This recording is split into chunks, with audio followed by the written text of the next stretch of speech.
जो मथुरा वृंदावन में एक घटना हुई है, नाव पलट गई है और उसमें 10-15 लोग तो मर चुके हैं और काफ़ी लोग लापता हैं। उनके लिए शोक संवेदना बहुत ज़्यादा और बड़ा दुखद विषय है। हालांकि सब राधे राधे करते हुए गए हैं। अब अंत वक्त तो खैर इसको ये भी नाम दे देंगे कि वो मोक्ष को प्राप्त हो गए।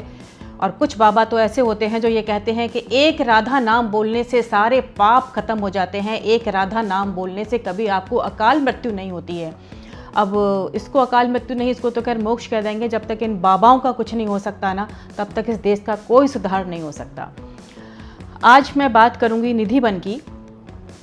जब मैं वृंदावन गई थी कुछ देखने, समझने, अनुभव करने के लिए, और मैं वहाँ रही थी काफ़ी समय, तो मैंने वहाँ पर हर एक चीज़ का अच्छे से एनालिसिस करके जो पाया, तो बहुत बड़ा झूठ का पुलिंदा मेरे हाथ लगा। और उस झूठ के पुलिंदे में, हालांकि मैं वृंदावन की एक वीडियो बना चुकी हूँ कि कितना झूठ का पुलिंदा, कितना भ्रष्टाचार का अड्डा, कितनी गंदगी, कितनी लूटपाट क्या नहीं है वृंदावन में, ये बताइए। उसकी हालत ऐसी कर दी है कि अब वो नगरी नहीं, धाम नहीं रहा, अब वो भ्रष्टाचार का अड्डा बन चुका है। आज बात करेंगे हम निधिवन की। वृंदावन जो है ना, पूरा का पूरा पहले वन ही था। यहाँ पर सिर्फ लोग अपने अध्यात्म के लिए, शांति के लिए, साधना के लिए आया करते थे और यहाँ कोई इमारत नहीं थी, इसीलिए यहाँ पर आया करते थे। अब उसकी पूरी काया ही पलट कर दी है। निधिवन इतना झूठ परोसा गया है आप सब लोगों के सामने कि यहाँ पर राधा कृष्ण रास करने के लिए आते हैं और पूरा एक षड्यंत्र अंदर चलता है। और मैं तो आज बिल्कुल आप सबके सामने बहुत दावे के साथ ये बात कह रही हूँ, मैं चैलेंज करती हूँ, मुझे आप अंदर भेजिए, मैं बिल्कुल पूरी रात रुकने को तैयार हूँ। लाइव आप करिए और 4 मेरे साथ आर्मी के मैन भेजिए, मैं पूरा उसका अच्छे से DNA कर चुकी हूँ वैसे तो, लेकिन सबके सामने और कर दूँगी मैं। राधा कृष्ण वहाँ आते हैं, उसको दिव्य नगरी बना दिया, उसको लूटपाट का अड्डा बना दिया। आपने देखा होगा जब घुसेंगे ना वहाँ पर, दान देते जाइए, चलिए आगे बढ़ते जाइए, दान देते जाइए, पर्स खाली कीजिए, पर्स बढ़ेगा, जितना यहाँ पर दान देंगे उतना पर्स में पैसा आएगा, बंसी के नाम पर पैसे दीजिए, राधा कृष्ण यहाँ पर राज करते हैं, बंसी के नाम पर पैसे दीजिए। क्या लूटपाट मचा रखी है भाई ये। मतलब आप जब बंसी का दान करोगे तब राधा कृष्ण वहाँ पर जो है राज करेंगे। हाँ, और अंदर का जो ये बना रखा है कि ये रोज़ यहाँ पर शयन करते हैं, यहाँ पर लड्डू टूटा हुआ मिलता है, यहाँ दातन मिलती है, सब झूठ है, एकदम झूठ। इन पंडों का बनाया हुआ झूठ है। पूरे वृंदावन में गुसाई गैंग चलता है एक यहाँ पर, पूरे वृंदावन को इन्होंने लूटपाट का अड्डा बना लिया है। अब उसमें क्या करते हैं ये लोग, ये खुद ही जो है ना अंदर सारा कुछ कर देते हैं। पहले एक पुजारी जाता है, आपके सामने 7 ताले लगाएगा, ये करेगा, वो करेगा, सब ढोंग है। जाने के तमाम रास्ते होते हैं, कोई एक ही रास्ता नहीं होता। पहली बात तो ये है, कोई एक रास्ता नहीं है जो मेन गेट से आप जा रहे हो। इन लोगों के जब इस तरीके से काम करते हैं ना, प्रायोजित काम होते हैं, तो बहुत सारे रास्ते होते हैं इनके अंदर जाने के, आपको पता भी नहीं होता है। जिन पेड़ों को ये ऐसा बोलते हैं कि ये दिव्य हैं, ये जंगली तुलसी हुआ करती है और उसको बिल्कुल पानी की ज़रूरत नहीं होती। इसकी खास बात होती है, इसकी जड़ें बिल्कुल सूखी होती हैं, अंदर ये ऊपर से ये हरा भरा होता है। तो सब लोग कहते हैं देखो बिना पानी के ये पेड़ हरा हो रहा है। राजस्थान में पीलू के पेड़ होते हैं ऐसे ही, बिल्कुल नीचे जड़ें सूखी और अंदर हरा। बाहर से ऊपर से देखोगे तो कितना हरा, जड़ें बिल्कुल खोखली सूखी। यहाँ राजस्थान में होते हैं बहुत सारे ऐसे पेड़ पौधे। ये सब आप लोगों को बेवकूफ़ बनाने के लिए इतना षड्यंत्र किया गया है कि क्या बताई जाए आपको। बंदर क्या बोलते हैं कि बंदर जो है यहाँ के पार्षद हैं।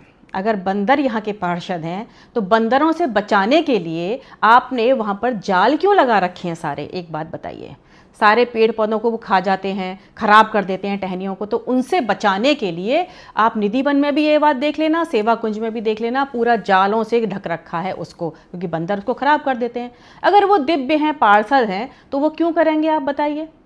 इतना लूटपाट करते हैं बंदर, वहाँ पर कितने परेशान करते हैं, जो जाते हैं दर्शक उनको कितना परेशान करते हैं श्रद्धालुओं को। वो पार्षद हैं, मतलब ये कह के आप पल्ला झाड़ लेते हो ये तो वहाँ के पार्षद हैं, ये ऐसे ही करेंगे। तो बंदर भी समझ चुके हैं कि कोई दिव्य चीज़ नहीं है। आसपास के लोग घुंघरू की आवाज़ तो कोई भी पैदा कर देगा। मैं तो खुला चैलेंज कर रही हूँ। और इनके यहाँ पर क्या होता है, एक सिस्टम है ये जितने गुसाई हैं ना, अब ये क्योंकि बहुत ज़्यादा बढ़ चुके हैं परिवार में, परिवार बढ़ता है, पीढ़ियाँ बढ़ती हैं, तो फिर काफ़ी लोग हो जाते हैं। पहले एक परिवार का सदस्य ही उसकी सेवादारी करता था, अब जब इतने सारे लोग हो गए तो इनका साल में एक बार नंबर आता है, 1 महीने के लिए। हर गुसाई का जो परिवार बढ़ गया है तो एक परिवार के एक सदस्य का 1 महीना, फिर दूसरे सदस्य का दूसरा महीना, ऐसे चलता है इनका। तो जिसका 1 महीना आता है ना, वो ये सोचता है कि 1 महीने में मैं इतना कमा लूँ, यहाँ से इतना कमा लूँ कि पूरा साल मेरा आराम से चल जाए। और इतना लूटपाट करते हैं, और श्रद्धालुओं का समझ में नहीं आता कि वो कैसे बेवकूफ़ बन जाते हैं। मतलब जो चीज़ दिव्य होगी ना, उसकी दिव्यता अपने आप महसूस होगी। ये जहाँ पे दिव्य होगी वहाँ ऐसा भ्रष्टाचार होगा, वह ऐसे गाली गलौज हो जाएंगे, ऐसे आपसे लूटेंगे कि इसके नाम पे दो, उसके नाम पे दो। क्या ज़रूरत पड़ी है आपको, बताइए? दिव्य चीज़ होगी तो वहाँ। अब वृंदावन कोई दिव्य नहीं रहा है, आप भूल जाइए वृंदावन दिव्य है। वृंदावन गुसाई गैंग चला रहा है पूरा वृंदावन, और पूरा वृंदावन में श्रद्धालुओं को कैसे लूटा जाए, बस यही रणनीति रहती है वहाँ के लोगों की। तो निधि वन को तो मेरा पूरा चैलेंज है कि आप मुझे कराइए, मैं करती हूँ उसका पूरी तरीके से पर्दाफाश। और दूसरी बात, आप ये समझते हो कि ऐसा कह के मैं हिंदू धर्म का विरोध करती हूँ। अरे भाई, आप लोग ये जो तिलक छापे वाले हैं ना लोग, जो सनातन के ठेकेदार बनते हैं, ये सारे आपके हिंदू धर्म को बर्बाद कर देंगे। इनको सनातन की ABCD नहीं आती है। ये पाखंड पे चलता है सनातन धर्म। ये सारे तिलक छापे वाले और बेसिर पैर की कथाएं सुनाने वाले, ये आपका सनातन बचाएंगे? ये आपको डुबो देंगे, आपके सनातन को। सनातन सत्य पर आधारित है। सनातन इस पाखंड पर तो कभी आधारित नहीं था।